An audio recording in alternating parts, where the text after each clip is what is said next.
আপনাদেরকে জানিয়ে রাখি আরো 8 মাস সময় পাওয়া গেল, কারণ 31শে অগস্ট পর্যন্ত নিয়োগের মেয়াদ বাড়ানোর নির্দেশ দেওয়া হয়েছে। 31শে অগস্ট পর্যন্ত চাকরি করতে পারবেন শিক্ষকেরা, যে ডেডলাইন আগে দেওয়া হয়েছিল 31শে ডিসেম্বর পর্যন্ত, সেখান থেকে কিন্তু আরো 8 মাস তারা বেতন পাবেন এবং তারা চাকরি করবেন।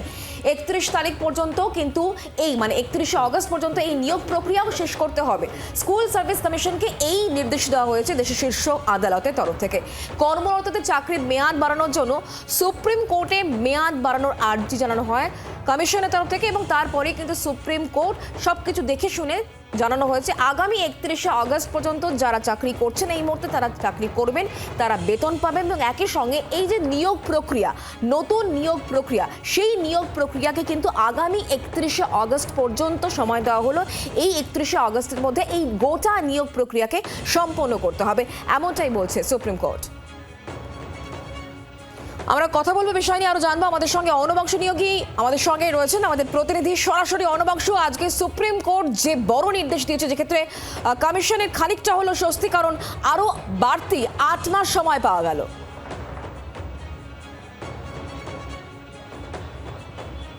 শুক্লা, দেখো, সেটা হচ্ছে কমিশনের যে নতুন বিজ্ঞপ্তি, সেই বিজ্ঞপ্তি ঘুরে একাধিক জট তৈরি হয়েছে, যে জট নিয়ে কিন্তু কলকাতা হাইকোর্টে মামলা চলছে, এবং সেই মামলার নিষ্পত্তি কবে হবে এখনও কিন্তু তা জানা যাচ্ছে না।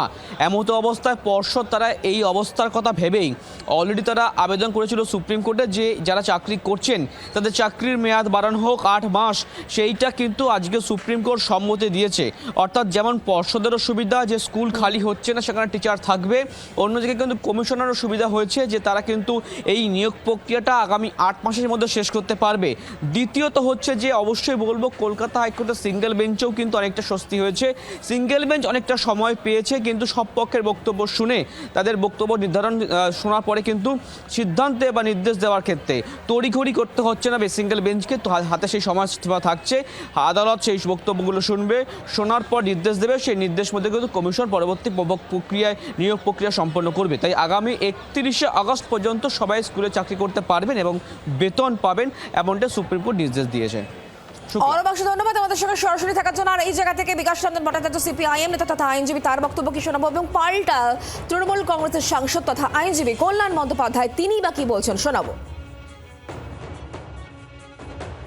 ওরা দরখাস্ত করে বলেন যে আমরা শেষ করতে পারিনি, অনেকগুলো স্টেপ নিতে হবে, এখনো রেকমেন্ডেশন আসবে, তারপরে মেডিকেল, তারপরে পুলিশ ভেরিফিকেশন, এইসবের জন্য সময় লাগবে, তাই একটু আমাদের সময় দাও।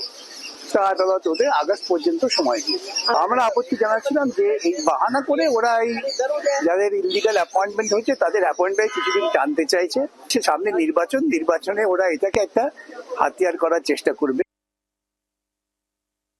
মামলাটা গ্রুপ সি এন্ড ডি দের ছিল। এই মামলাতে বলেছিল যতজন অ্যাপ্লাই করেছিল তখন তাদেরকে আনটেন্টেড ট্রিট করতে হবে, তাদের লিস্ট পাবলিশ করে তাদেরকে পরীক্ষায় বসতে দিতে হবে। এই অর্ডার আজকে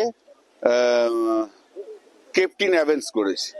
এর আগে সুপ্রিম কোর্ট মামলাগুলো শুনছিল উইদাউট অ্যাফিডেভিট, এরা যাচ্ছে আর বলছে আর অর্ডার পাস হচ্ছে, সেটাও সুপ্রিম কোর্টকে আমরা বলেছি এটা আমাদেরকে এফিডেভিট দিতে হবে, বলবার সুযোগ দিতে হবে, তবে না হবে।